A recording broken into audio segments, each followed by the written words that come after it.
Alright guys, so recently I watched the 1978 Piranha for the first time, and this actually is my first foray into the Piranha films. I actually haven't seen any of them. I haven't seen this, I just watched this one, but I hadn't seen it before. I have not seen Piranha 2, I have not seen Piranha the 2010 one, and I have not seen Piranha Double D, so, or 3 Double D or whatever. So, I want to watch this franchise. And especially after watching this first Piranha from 1978, I thought this was actually really awesome. This was actually a really good horror movie, and I was surprised in a way because this was obviously an answer to Jaws coming out, because this came out 3 years after Jaws. So I feel like right after Jaws came out, they had to make a movie like this. Which, like any kind of movie, they're gonna have replicators, and this one I thought worked because I thought this was actually a really effective movie. And I did think it's funny that this has a very similar Friday the 13th score. Like, I don't know if Harry Manfredini did this score, but it is very similar. It is a very similar score to Friday the 13th, which I'll have to look up later. I should have looked up before I made this video, but what can you do? And this one has a Jaws similarity in it. They even have a scene where a girl is playing a Jaws arcade game in the movie, which is funny. And Joe Dante directed this. Like, I think the guy who I think wrote Gremlins. I know Joe Dante did a lot of stuff, and I'm blanking on what he did, but Joe Dante directed this, which is really cool. Maybe he directed Gremlins too, because I think Chris Columbus direct the first one. I think that's who directed it. But Joe Dante, that's cool that he's the director of this, and um,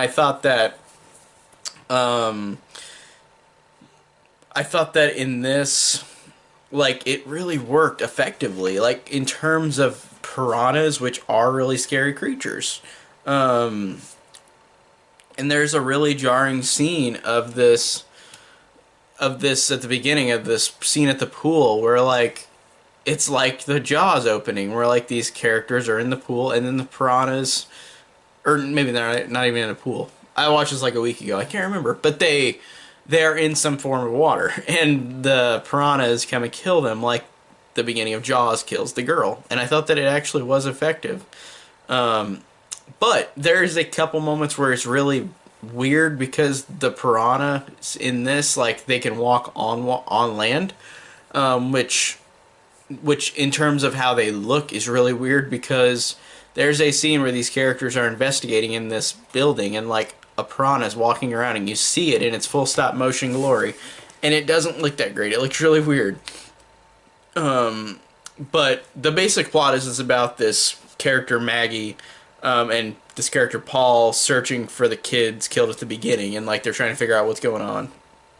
And it's fun. Like, I do like these characters, and I do like the movie overall.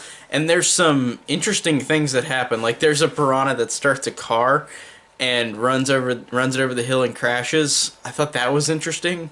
And the gore in this, they don't show a lot of it, but I think it's effective enough. And it was made in 78. I mean, there was gore in the 70s, but there wasn't a lot. And this one, I think, didn't show a lot, but I thought it was effective. I thought it worked.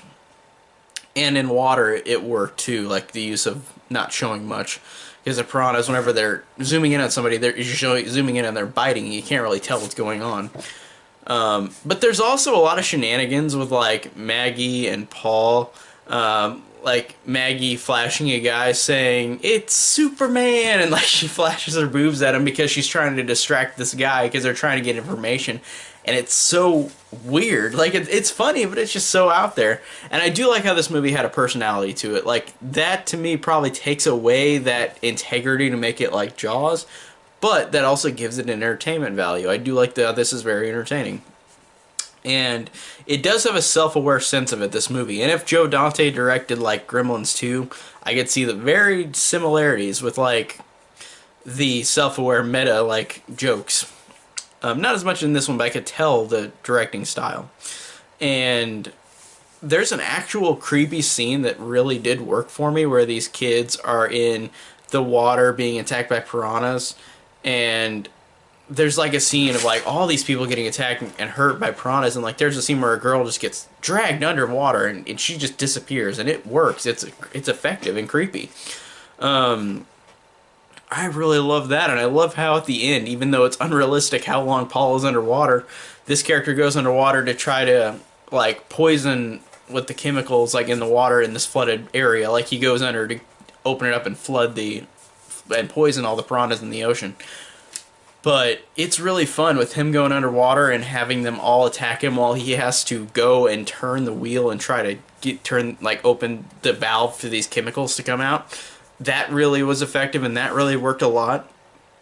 And so I really liked that a lot. And I liked how he made it out, even though the piranhas were chomping on him and hurting him a lot. Like, he was really, I thought he would have died completely. But he makes it through.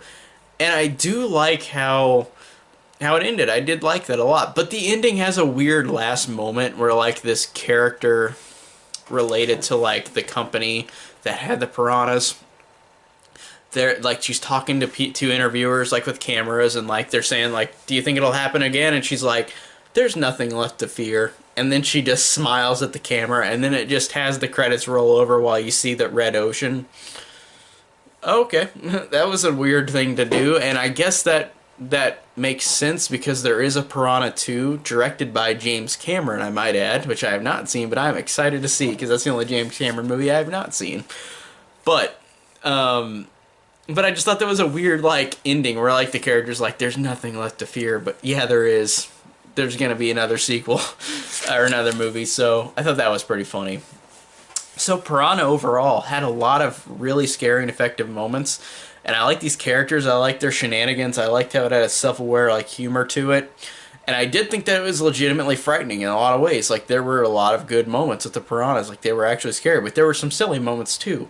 But despite that, this is a really effective movie, and it's one that I'm glad I finally got to see, because this one was really fun and entertaining, so, and scary at times. So I really enjoyed the original Piranha. Tell me down below what you think of the original Piranha.